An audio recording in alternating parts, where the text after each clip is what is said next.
Welcome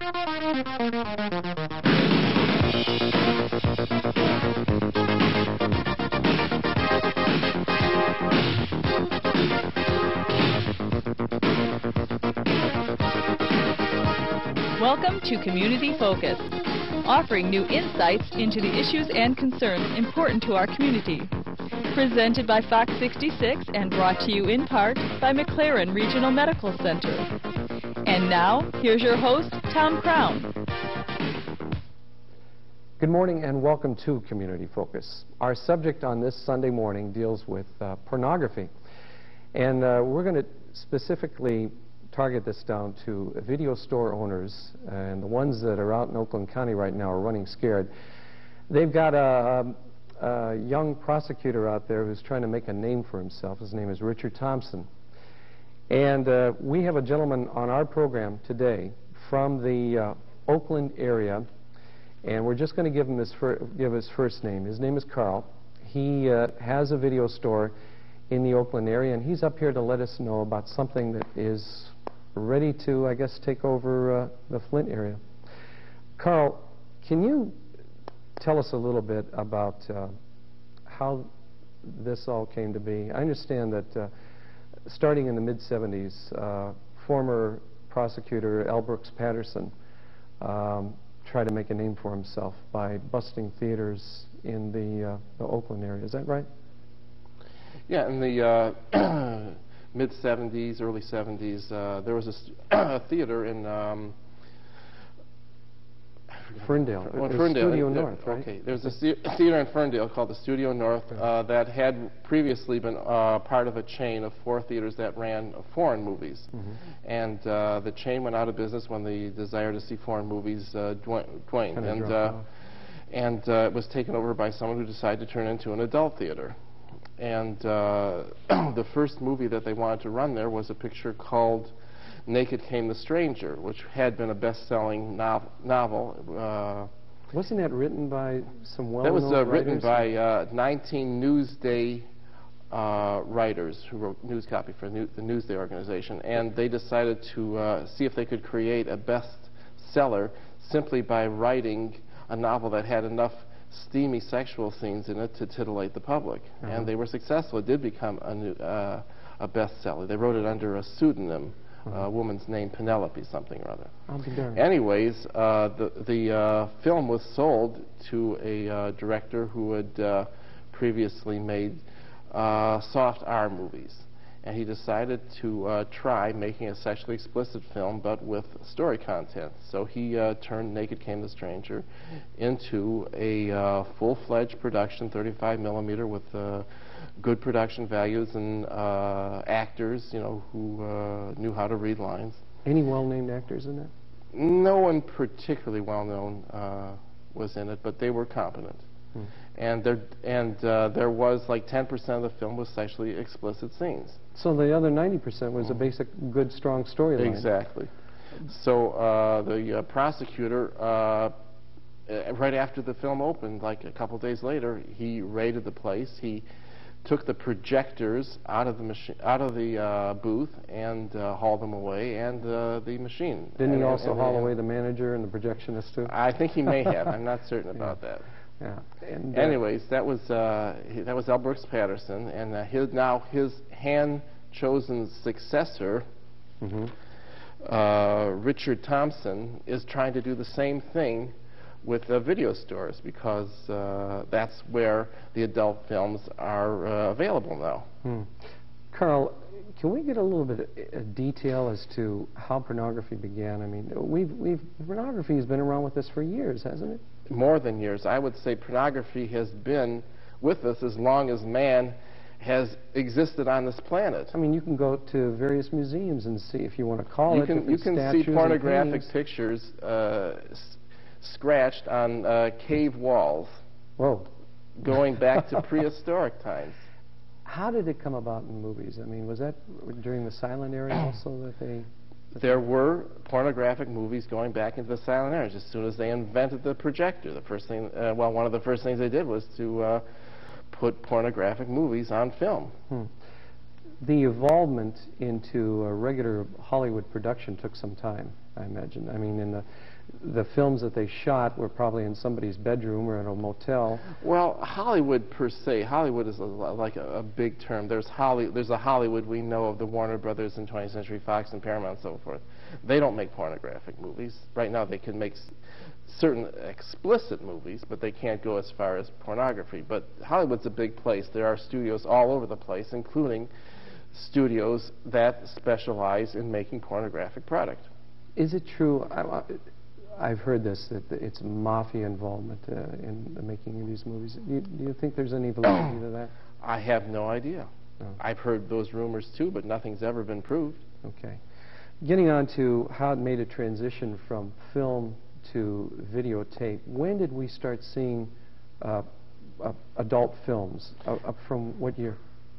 Well, adult films on video have been with us since the inception of the video store per se. That's about what, going back to the mid-70s somewhere? Mid-70s, late to mid-70s. The first video store in the Oakland County area, I believe, was probably right in the area of 1976, 77, and before that there were stores around that were selling films, actual 8mm oh, I remember movies. Those. Yeah, they were always short versions. And they've been around even longer than that. Well, how many films would you say back then, or videotapes, adult videotapes or X-rated tapes, were stores renting at that time? Well, back in those days, there wasn't much product around. The major studios did not really accept the video stores as avenues of displaying their product. In fact, they were against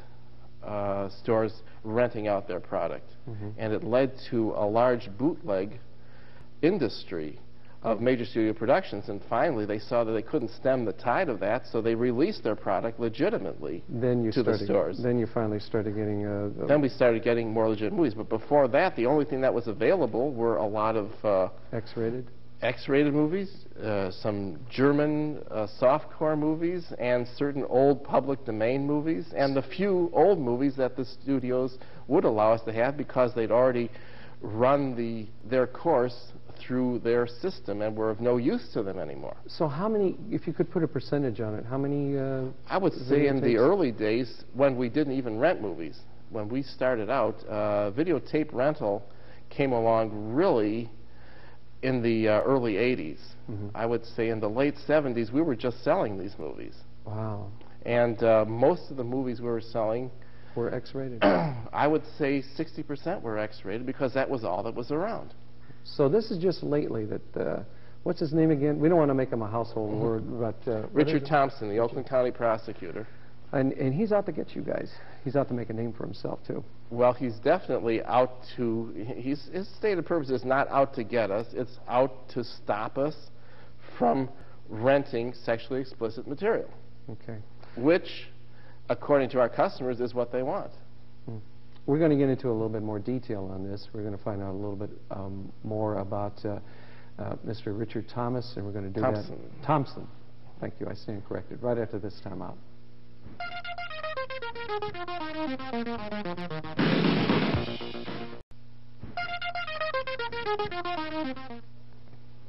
Welcome back again to Community Focus. If you just tuned in, our subject this morning deals with pornography. And we're targeting a certain area of pornography, and that is the adult movies that are available, and what is going to be happening to some of the video store owners within just a few more days. And we have a gentleman on our program this morning, Carl, from the Oakland area. Carl has a video store. He's been in business now for how long? Since 1978. So just about right around the time whenever videotapes became popular. Carl, I understand that the prosecutor, is he the assistant prosecutor? Is he the... No, he's the hand-picked successor to L. Brooks Patterson. He is the chief Oakland County prosecutor. Mr. Thompson is the head honcho then. Yep. And he has come up with a deadline for you guys within 30 days. Well, he mailed out a letter to 300 local area stores suggesting that they remove all sexually explicit material from their shelves within 30 days. And it was from the date of that letter, which you have an article, I think it was and go into August the 18th, something along that line. All right. I've got a little copy of it here. Let me move it over. I think this guy's out to make a name for himself. I think most prosecutors are, don't you? I have no idea what his motives are. Well, every time, let me tell you something. I worked in television in Detroit, and I always thought that these guys want to be miniature celebrities. We would get a lot of press on Patterson in the television station that I worked at in Detroit, and he was always out banging the drum about some cause or whatever. I mean, let's get into what could happen to you in the next 30 days, and what could you be expecting? Well, from what I understand from our local police chief, he's sort of dismissed. He got a letter too, and he's sort of dismissed the whole thing. He says he has better things to do with his time than to go around raiding video stores who aren't breaking the law.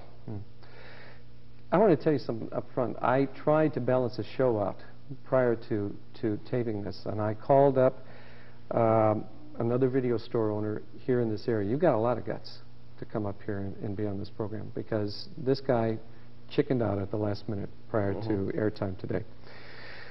I tried to get clergy to come on. I had a priest who said he couldn't find anything wrong with it, that he would be more liberal than what I would want to have on the program.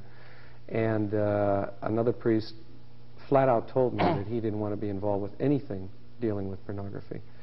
So I guess it's just the two of us for right now. But if Mr. Thompson decides to press this, who's going to be doing the raids then, if it isn't going to be the local Well, police see, chief? right now, he's just making a show. He can't do the raids himself. It's the way the law is currently constituted, it's up to the local police officials.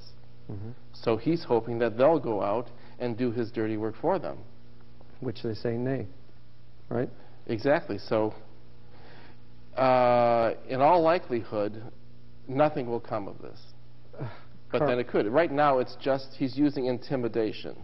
Let's talk about the clientele. What type of people do you see that come in? You have a section that's roped off. We have a section of our store that's roped off. I carry sexually explicit material, but I do censor myself. I will not carry films involving children. I won't carry films involving Kitty porn. Animals. Most of our films are couples films, and they make up about 30% of our rentals. The type of people, the clientele that come in to rent these, I mean, is it the guy wearing the trench coat? With Most of the sunglasses people on? who come in and rent these films are mid-20s up to late 40s. They're mostly married people who enjoy this material. It probably helps them in their own daily activities, whatever they may be, in their relations with each other. What about, are there more, I understand there's more women now that are coming in to rent these X-rated movies. Is that true? I haven't found that to be the case, no. Occasionally will, but mostly men. I would say probably 85% of the people that actually go in and choose the titles are men. They want to outlaw these, the prosecutor, and I'm sure there's probably a number of groups out there with religious background that want to, wipe these off your shelves. Let's say that they did. What would happen to those people that enjoy pornography? Well, what happens will happen to the same thing that happened when they tried to outlaw alcohol. They called that the Great Experiment. Well, you know what happened with that. We had a black market in alcohol. We had a black market in alcohol. We had a rise of gangsterism. We had one of the most violent decades of our time as a part of the bootlegging process. So just the way we have crack dealers here in Flint and also in the Detroit area. People want that's one of the people, the head of the American Families Association, brought up that very point. He said, if people want crack, you shouldn't be allowed to sell them that. The same thing applies to pornography. Well, we don't accept that. You can't say that the effects of crack on people are the same as the effects of pornography on people. We know crack kills. It's like poison. You inject yourself or smoke crack, and you die. Eventually, you die. Pornography is merely a stimulation that some people need in their daily activity, in their daily life. Prior to going to the electric chair, Ted Bundy made a statement that the reason he killed, the reason he ended up going to the chair or becoming the way he did was through pornography, that pornography led him down that trail. Do you believe there's any validity to that? I find it difficult to believe. And if it is, even if it is, he's one individual. You can pick 3 or 4 individuals who had pornography who later became serial killers. Well, these were very sick individuals. Out of the 3 or 4 million people who rent pornographic movies every year, I would say an infinitesimal part are affected badly by it. And if they are affected badly by it, it's in their nature to begin with. You mentioned something to me prior to going on airtime, that some people, if they don't have this sexual release through the use of pornography, that it could go the other route, that they may end up going out that's something that I would say, there are groups that say it hasn't been proved that there's a relation between pornography and violence towards women or violent crime. Well, it hasn't been proved the other way either. That if people don't have this release, I say it's more likelihood that more people would die as a result of not having this release as having it. One thing I wanted to bring up, and we're running out of time in this segment, and that is, we'll let you hold this thought. How do they make a decision what is pornographic and what isn't? And we'll find out all about that right after this.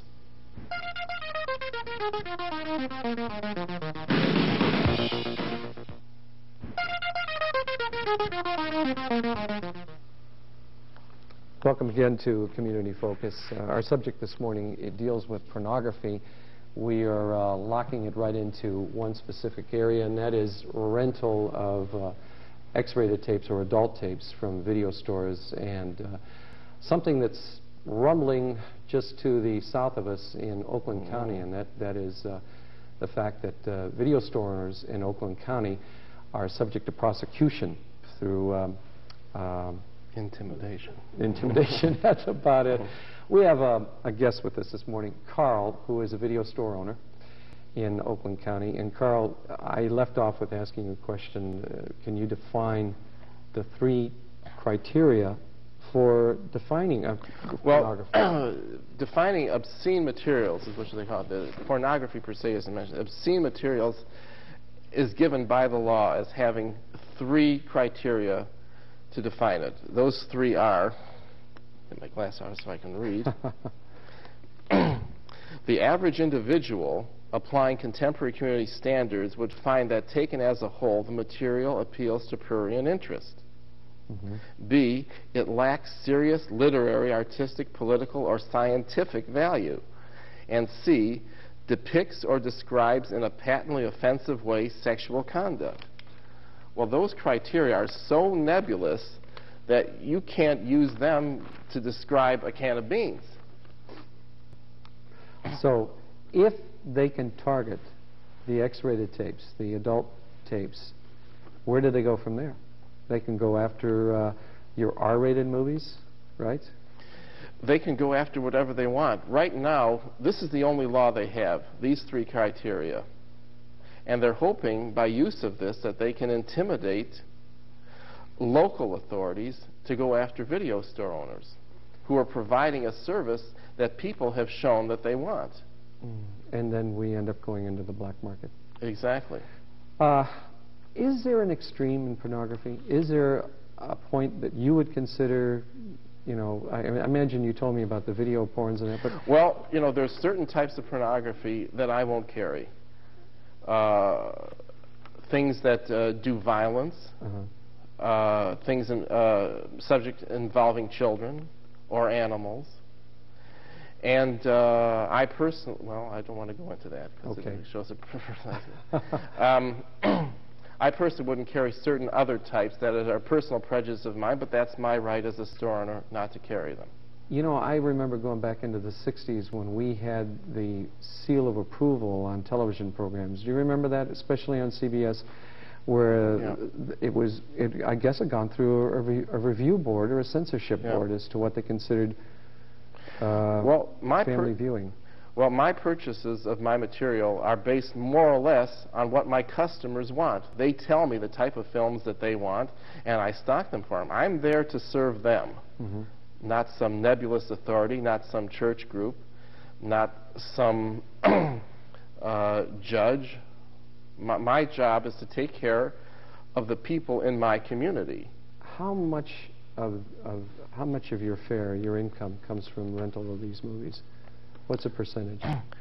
I would say based in total on all the things that we have in our store, and I'm talking about movies, I'm talking about camcorders, accessories, candy bars, popcorn, the whole line of things that would involve the video experience, it represents maybe 10%.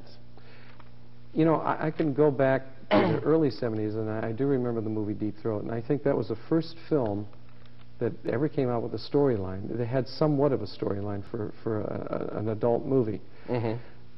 I haven't seen any of these films in a long time, going back to, say, maybe the early 80s when I was at a friend's stag party.